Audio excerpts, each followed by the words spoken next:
દીધી છે અને એનો જે ડિસ્પ્લે છે અને એના જે મહત્વના ભાગ છે મોટાભાગના મિત્રો જાણીતા છે. અહીંયા તો વાત કરીએ તો જો એનો પ્રથમ ભાગ જે છે મોબાઈલ એપ્લિકેશનમાં જ્યારે સ્ટાર્ટ કરીશું તો એમાં આવે છે HLD પસંદ કરવામાં આવે છે એટલે હાઉસ લિસ્ટિંગ બ્લોક. અહીંયા આપણી ડેમો એપ્લિકેશન છે તો હાઉસ લિસ્ટિંગ બ્લોકમાં જો મારી વાત કરું તો મને 18, 19 ને 20 ત્રણ બ્લોક આપેલા છે. એમાં જે રીતની આપણને બ્લોકની ફાળવણી થશે એ મુજબ આપણે એન્ટ્રી કરવાની રહેશે, પરંતુ જે બ્લોક હોય એ બ્લોક સિલેક્ટ કરશો તો એ બ્લોકની અંદર જ તમે કરેલી એન્ટ્રી દેખાશે. દાખલા તરીકે મેં 18 બ્લોકમાં એન્ટ્રી કરેલી છે તો 19ના બ્લોકમાં મને કોઈ એન્ટ્રી દેખાશે નહીં. એટલે બ્લોક વાઇઝ ઉપર સિલેક્શન કરવાનું આવે છે આ જે ડેમો એપ્લિકેશન છે એમાં. પછી વાત કરીએ તો તમારો જે વિભાગ છે, ભાગ છે, રાજ્યનું નામ છે, જિલ્લો, તાલુકો, તમારો જે મેન છે એ વોર્ડ, એ વોર્ડ તમારે ખાતરી કરી લેવાનું કે જે તમને ફાળવવામાં આવેલું છે એ જ વોર્ડનું લોગિન થયેલું છે કે નહીં પહેલા. એટલે એ આપણું ખાતરી કરી લેવાનું છે કે મને જે વોર્ડ ફાળવેલ છે ત્યાંથી એ વોર્ડનું લોગિન છે. અને પછી બ્લોક નંબર પર એનો તમને 18 ફાળવેલું તો 18, 19, 20 જે હોય.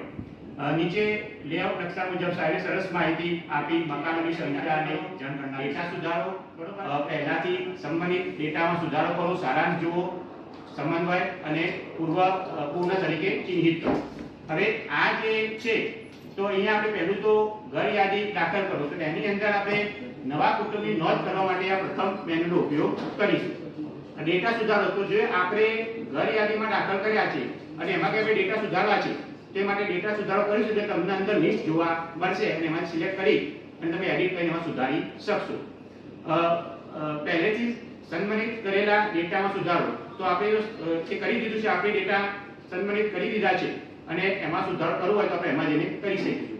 સારાંશમાં જોશો તો સારાંશમાં તમને જે તમે કરેલા છે સંબંધિત જે ટોચ ઉપરનો ભાગ છે એ લીટી નંબરનો ભાગ છે અને તેની અંદર તે આપમેળે સળંગ વધ્યા જ કરે છે. બરોબર. મકાન નંબર આપણે મેન્યુઅલી નાખવાના હોય છે જે આપણે કરેલા હોય છે અને મકાન નંબર નાખીશું એટલે નીચે પુનરાવર્તન શા માટે તો જો વાત થઈ એક મકાનનો આપણે કરવું હોય તો કોઈ મિસ થયું હોય એના પછીનો એ જ નંબર લેવો હોય તો પુનરાવર્તન ઓપ્શન કરીશું. જો નવીન કરીશું નીચે તો એ ઓટોમેટિક જ એ નંબર 0001 તરીકે આગળ વધશે. બરોબર. તો એ રીતે એ કામ આગળ વધશે. અહીંયા દાખલા તરીકે આપણે કોઈ પણ જેટલી તમે એન્ટ્રી કરીએ છીએ એ તમને અહીંયા મકાન નંબર દેખાશે અને પછી તમે જે રીતે નવું કરશો